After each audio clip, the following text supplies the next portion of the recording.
Welcome back to the Alchemist Nation podcast. My name is Walter Morello, and I get the pleasure of traveling all across the country, talking to real estate investors and real estate experts. Today, I get the pleasure of talking to a Tampa Bay real estate professional, Alex Jandick. Welcome to the show. Thanks, man. Thanks. That was a pretty sick intro, I'm not gonna lie. I've been practicing. I think the hand forward gives this really powerful energy, right? I was gonna say, I was like, oh my gosh. I was like, all right, I'm up, man. I'm up and at it now. Okay. I like it though. It's awesome. Oh yeah, it's my secret to get the best out of you. So, Alex, tell us about what you're known for. You mentioned wholesaling. Like, what kind of wholesaling deals are you doing? Sure. So I actually do a lot of wholesaling land deals. And just lately gotten myself into deals with really, really messy title work. So like the deals that other people quit at, or other people just they're not sure how to like solve them. Those are the type of deals that I go after. Those houses that have been vacant for like a decade, the ones that like they're like, oh my gosh, we can't find the owners. It's like, I'll find them, I'll track them down. So I love that. that's me. You're the guy who finds bigger problems than the normal problems.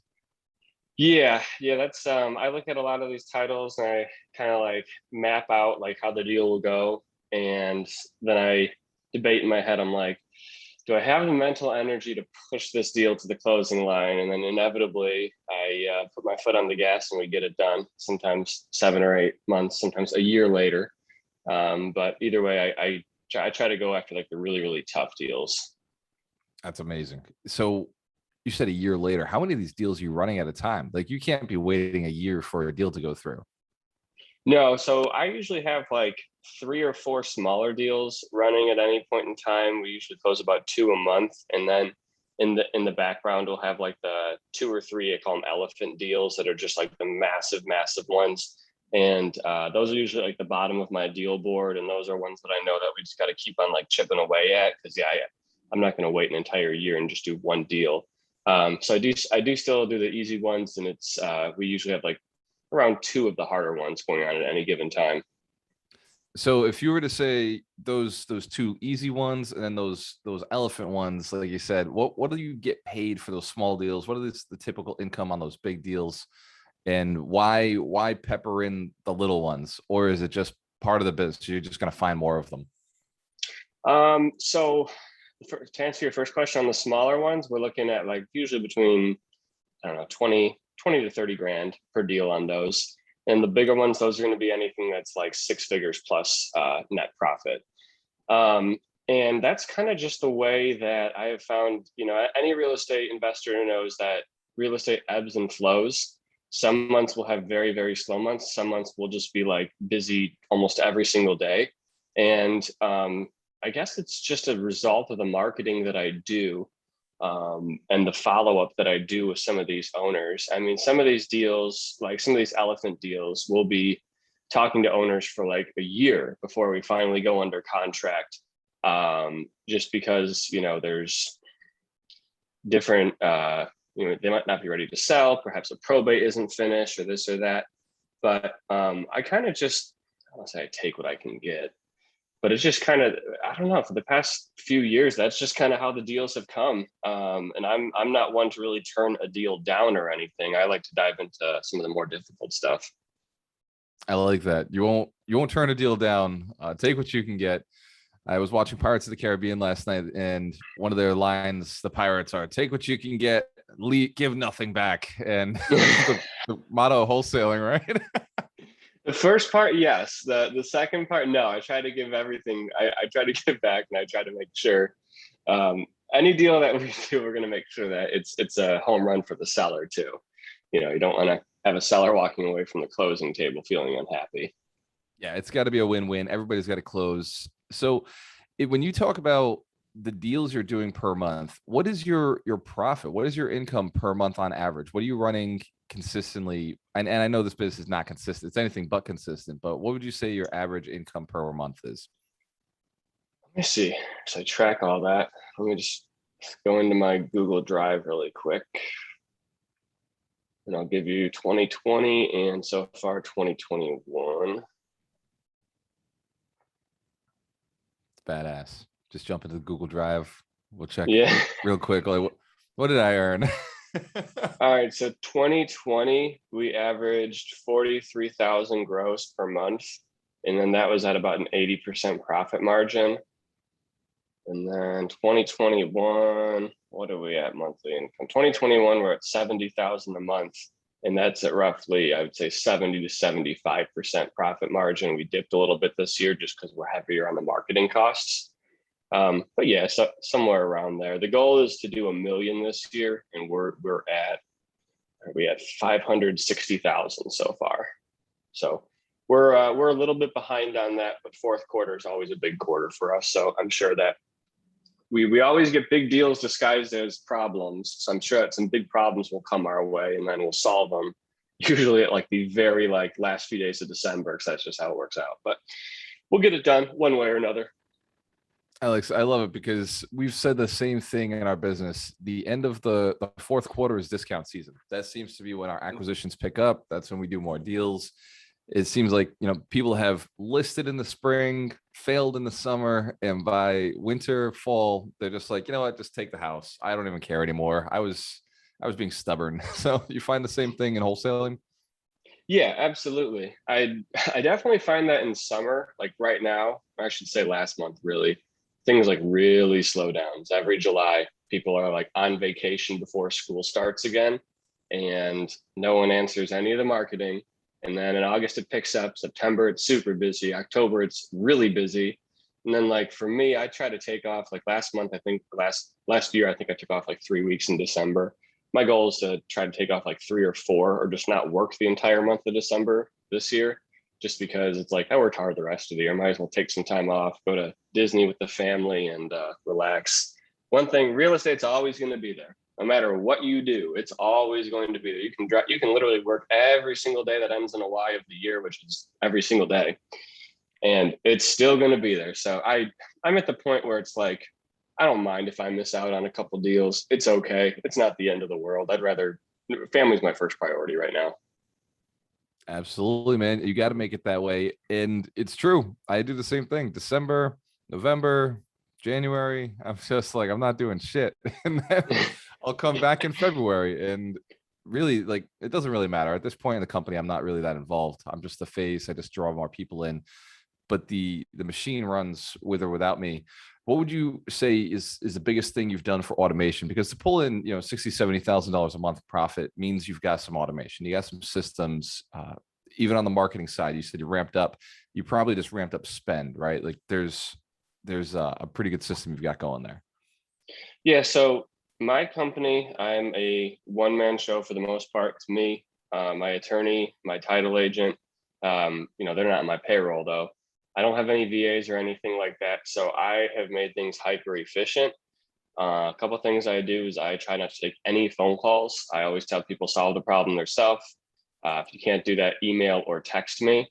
So that way I can be like having 3 or 4 conversations at once throughout the day.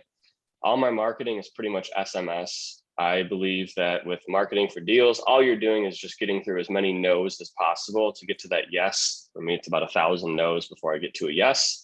So I had to figure out the quickest way to literally see 1,000 no's would be SMS, because you can just blast so many of them out so quick. I do have one cold caller who gets leads and forwards them over to me. And then with the leads, when I look at deals, I can, after doing 72 of them, I can pretty much map out in my head, like, is this a deal or is it not? And when I go after it, like I put it under contract, I know I'm going to close that deal in one way or another. So just being hyper efficient with the business. Obviously, I'll be hiring team members as time goes on, so that way the business will run without me, and I can focus on other bigger, better ventures. Absolutely, Alex, I didn't see that answer coming. I went with that kind of number, with that kind of profit you're running. I did not see you saying that. Usually, people have partners or they've got other moving pieces in the company. So you found a really good system to operate nearly $1 million a year by yourself, which is something I say is nearly impossible. You're probably one of the unicorns. You're one of the first I see you do it. So, like I said, man, just take 0 phone calls. Tell everyone to text you. It's a lot of emails, and when you're wholesaling, when you're getting into like your second and third year, I get a lot of deals that are referrals from like my attorneys and whatnot. other realtors and whatnot. So those are kind of some of the systems too. But I mean, a lot of the deals, like I'll give you an example. Like when I'm going under contract with someone, I I don't want to waste my time in a multiple offer situation or anything like that. If I know someone probably has 30 postcards sitting on their kitchen counter, I just don't care. Not that I don't care, but the way I go in, I just pretty much ask them, what do I need to do to have you sell to me? I like to send over proof of funds, which is usually just a screenshot of a bank account, my bank account, I should say, or a letter from my private lender. Walk them through the entire situation. So that way it's not like, okay, well, we'll think about your offer. We got to talk to someone else. It's okay, we're signing the purchase agreement. And then I get them in touch with the title company and go from there.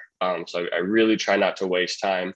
I mean, I've been invited to so many investor open houses where like the seller will have all the investors there. And I used to like try to compete. Now I don't even ask to.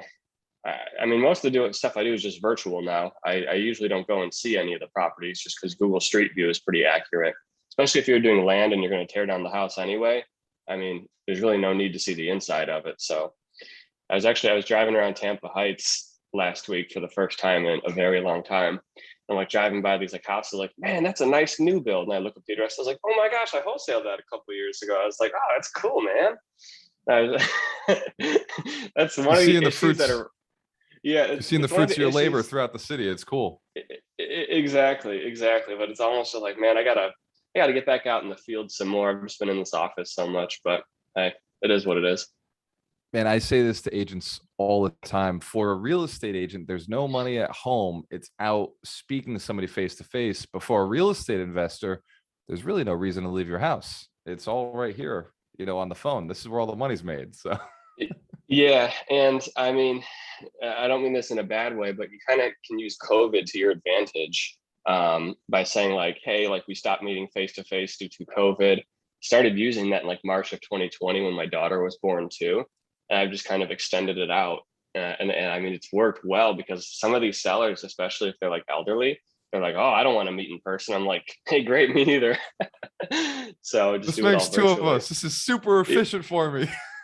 No, for real. Because I mean, you think, okay, you got to drive to go see a property, you got to get to the property, especially if it's like 30 minutes away. You got to get back from the property. It's like 2 hours wasted.